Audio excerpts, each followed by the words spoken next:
This is instructions on how to remove the rear wheel off your Urtopia Chord and Chord X. So let's get started. So the first thing is you're going to remove the battery, flip the bike upside down. You can see here I got some towels to protect the seat saddle and the handlebars. And our first step is we're going to start loosening up some hex bolts. Okay, so the first thing we're going to do is we're going to remove these. This is the bottom bracket. And there's a little door here, and we're going to take out these 2.5 millimeter hex bolts. And you can see there's the controller. And what we're going to do is we're going to disconnect, which we just unscrew this here and then pull it out. And this is the motor, the power to the motor. And we're going to go ahead and disconnect that. And then there's a little rubber gasket, and I like to take this off because it can get lost. And you don't want moisture to get into that contact there. So go ahead and set that aside. Now you can see there are three, these are these plastic zip ties. And what I like to do is just twist them. You can also use some nail clippers and just cut them off, but you want to be careful you don't scratch your bike. Okay, so then from here, you're going to remove that little plug there, and you can see now we have completely disconnected the motor. Now here, see those 4 millimeter hex bolts? Now we're just gonna loosen those up, not take them out all the way. You can take them out all the way, but then you're gonna have to realign the plates again. So what you wanna do is just take them off till they're loose, and we're gonna do that for each one, and there's 2 on each side. And that's it there.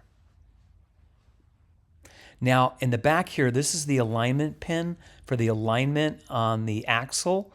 And what you're going to do is we're going to just go ahead and take these hex bolts out.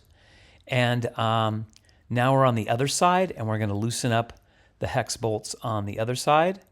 And those are also the 4 millimeter. Basically, everything here, those rear ones, everything is the 4 millimeter size. Okay, and then we're going to go ahead and loosen up the one on the rear and completely take it out.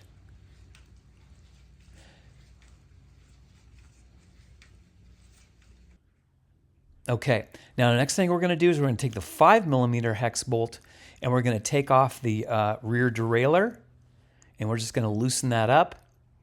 And then from there you can just, once you get the bolt out, you can just kind of let it hang.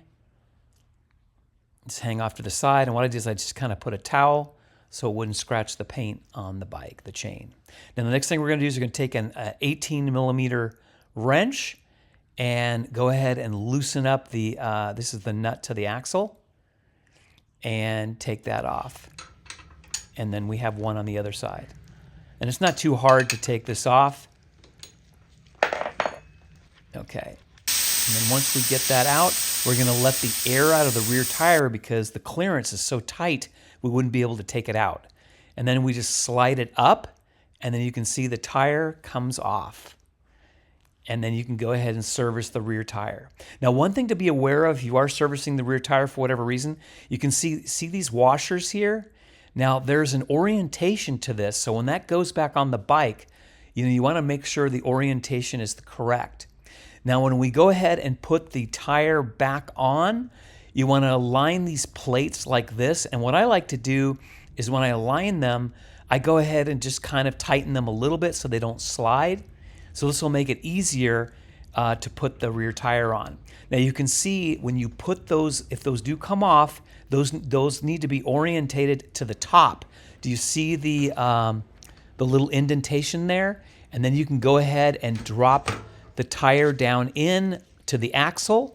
And then what we're going to do is we're going to loosen those nuts up again so we can slide it back in place. Now to get it to the right spot, what I did is I just lined it up with the washer that was on there previously, and I'll show you that in a minute. So we'll go ahead and tighten up. We'll put those rear bolts on, the 4 millimeter, and see, I'm gonna just temporarily, see how I put that on there? And see the alignment, I know the alignment. I'm gonna do this on both sides. So the alignment is exacting on both sides. So that's where I know where I need to have it. So then I'll go ahead now and I will tighten up these 4 millimeter hex bolts. And as soon as I tighten that up, now nothing's going to move.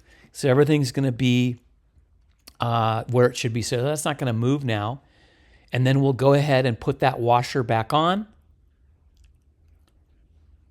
And then we can go ahead and put the nut on and then tighten it down. And we'll do the same thing on the other side. And when you tighten it, just kind of torque it down. It doesn't have to be too tight. Same thing with these nuts. Just kind of tighten them down until it stops.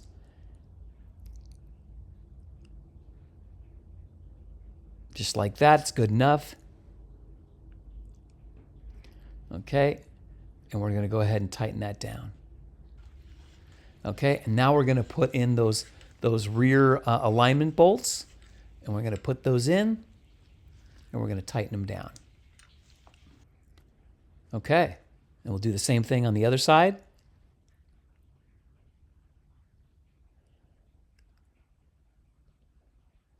And that's it. Okay, so now we're going to put the derailleur on.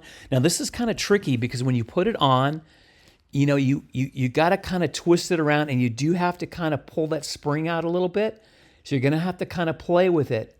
Now when it goes on and you get it just right, then you can go ahead and put the screw in. And that's the 5mm hex bolt. And you want to make sure, it's hard to tell here with the video, but you want to pull it back enough. See, there's a set pin there. And what I'm going to do is I'm going to go ahead and tighten this down so I can get the camera around on the other side. So once it's lined up, and what I like to do, see I have it lined up there, and see it's moving freely. And then we'll go ahead and tighten it up. But I'm going to show you on the other side. See, and if you did it correctly, it's going to look like this. So that pin is resting. That's the alignment pin to adjust the derailleur. But as long as you do it like this, it's going to be in alignment when you put the tire back on. You're not going to have to play with that. So we're going to feed that power cable back through. And then once we get it through, we're going to reconnect it. But remember, before we reconnect it, we're going to put that little gasket back on there. So we're going to put the gasket on. Okay, we got the gasket on there. All right, and then now we're going to put it back in place, and you can see how it goes. It only goes in one way, and then you're just going to tighten that down finger tight. Okay, now getting this that back in there is a little hard, so I used a little silicone spray, and that'll go right in, and then that silicone spray will just dry right up. So that makes it easier to go in. And then our next step is we're going to go ahead and you're going to have to get some zip ties, and they're just your standard large size zip tie. And you just put those in. There's 3 of them, and just loop them through. And don't pull them completely tight until you get that power cable. Everything is just kind of set flush. And then once you get it where everything looks good, you can go ahead and cut the excess off. And this is how it looks when it's finished. Okay, our next step is we're going to put that door back on the bottom bracket. And those are our 2.5mm hex bolts. We're going to go ahead and put those back in. And if you did it right, that door should go on real easy. You don't want the cables putting too much pressure on it. You want to make sure that everything kind of sits back in there like it was when you took it apart. Okay, so there we go. And then we're going to go ahead and reinstall the battery. And then once that's in, you can flip your bike back over and we're done. I hope you enjoyed this video. Be sure to check back on my channel for more videos on the Chord and Chord X maintenance tips. Thank you.